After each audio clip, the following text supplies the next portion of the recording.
কোনো কিছু হলেই তিনি অভিনন্দন জানান তার পক্ষে হলে, আর তার বিপক্ষে হলেই মানববন্ধন করেন। এই নীতিতে ইদানিং তিনি কার্যক্রম জামালপুরে পরিচালিত করছেন।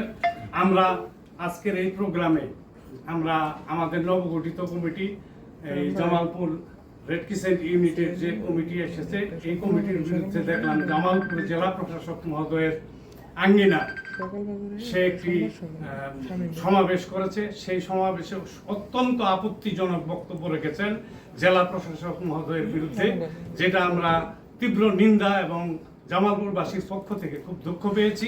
আমরা এই ঘটনার জন্য তীব্র নিন্দা এবং প্রতিবাদ জানাই।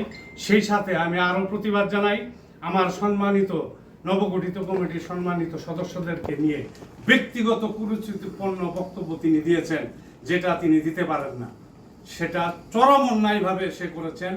সেই বক্তব্য জামালপুরবাসী তীব্রভাবে ঘৃণা ছড়েছেন।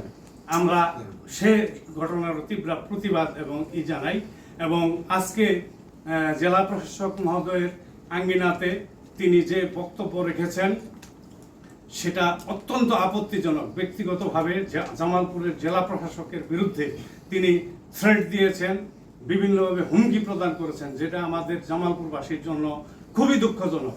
এবং আমরা খুব জামালপুরবাসী এটার জন্য খুব চরম লজ্জিত। এরকম একজন রাজনৈতিক প্রতিনিধি জামালপুরে বসবাস করছে, যিনি সামাজিকভাবে জেলার নেতৃত্ব দেওয়ার কথা, রাজনৈতিকভাবে সেখানে সে প্রকাশ্যে গুন্ডামি করছে। আমরা এই ঘটনার তীব্র প্রতিবাদ এবং নিন্দা জানাচ্ছি। জামালপুরবাসী এও জানাচ্ছে এটা কোনো বিএনপির অঙ্গ সংগঠন নয়, এটি একটি রাজনৈতিক সংগঠন নয়, এটি একটি আন্তর্জাতিক মানের সামাজিক সংগঠন। এখানে আমরা আজীবন সদস্য হিসেবে, স্বেচ্ছাসেবক হিসেবে এখানে আমরা কাজ করি, সেবা প্রদান করি। আমরা বিভিন্ন সাইক্লোন, বিভিন্ন সামাজিক যে সমস্ত মানুষের বিপদে আমরা ঝাঁপিয়ে পড়ি, সেই সংগঠন হলো বাংলাদেশ রেড ক্রিসেন্ট সোসাইটি। এবং এই সোসাইটির এই কমিটি দিয়েছে বাংলাদেশ রেড ক্রিসেন্ট সোসাইটির মাননীয় চেয়ারম্যান মহোদয় এটি অনুমোদন দিয়েছেন। এখানে জামালপুরে মিথ্যাভাবে জামালপুরের জেলা প্রশাসককে এইটাকে তিনি অ্যাডভোকেট শাহ মোহাম্মদ ওয়ারেস আলী দায়ী করেছেন। সেটা তার জানার অভাব। এটা জেলা প্রশাসক অনুমোদনও দেয় নাই, এই জেলা প্রশাসক এটার ব্যাপারে কোনো কিছু জানেও না, অবহিতও না। সেখানে দুইবার এই কমিটি যে জামালপুরে এসেছে, অনুমোদন দিয়েছে, সেটা বাংলাদেশ রেড ক্রিসেন্ট সোসাইটির চেয়ারম্যান মহোদয় দিয়েছে। এমনকি একটা কমিটি বিগত দিনে যেটা দেওয়া হয়েছিল 30 তারিখে, সেটা জেলা প্রশাসক মহোদয় জামালপুর থেকে যেটি পাঠানো হয়েছিল, সেখানে খায়রুল ইসলাম লিওনের নামটি সেখানে তারা একটি ষড়যন্ত্রের মাধ্যমে সেখানে কমিটিতে নিয়ে আসছিল, যেটা আমাদের জানা ছিল না। এবং কি পরবর্তীতে সেটাই চ্যালেঞ্জ করা হলে সেখানে চেয়ারম্যান সাহেব সেটি অবগত হয়েছেন এবং দেখেছেন সেই কমিটিতে খায়রুল ইসলাম লিওনকে সুপরিকল্পিতভাবে বাদ দেওয়া হয়েছিল।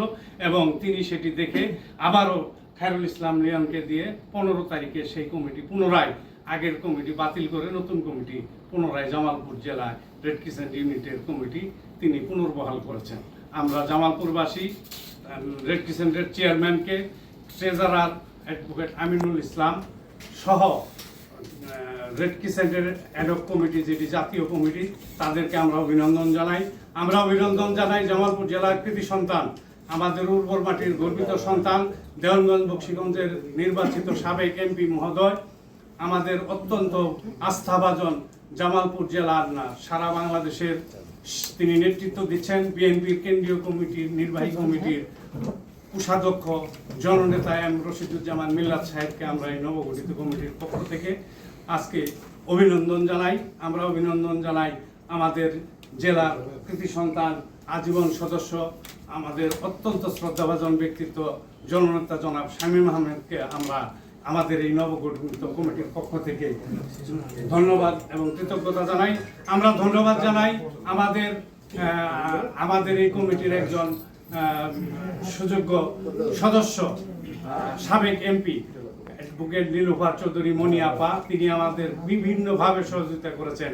এজন্য আমরা আমাদের ব্যক্তিগত পক্ষ থেকে এবং নবগঠিত কমিটির পক্ষ থেকে, সেক্রেটারির পক্ষ থেকে তাকে আমরা ধন্যবাদ এবং কৃতজ্ঞতা জানাই। ধন্যবাদ এবং কৃতজ্ঞতা জানাই ব্রিগেডিয়ার মোহাম্মদ মহসিন সহ যারা অনেকেই বিভিন্নভাবে আমাদেরকে সহযোগিতা করেছেন। জামালপুরের বিভিন্ন ব্যক্তিত্ব, সামাজিক ব্যক্তিত্ব, রেড ক্রিসেন্টের আজীবন সদস্য, রেড ক্রিসেন্টের বর্তমান কমিটির যে সমস্ত দীর্ঘদিন এই কমিটির জড়তা ছিল, আমরা এই কমিটি দীর্ঘদিন ছিল না, কাজকর্ম করতে পারে নাই এবং 17 বছর আওয়ামী লীগ এখানে একটি আওয়ামী লীগের মিনি অফিস বানিয়েছিল।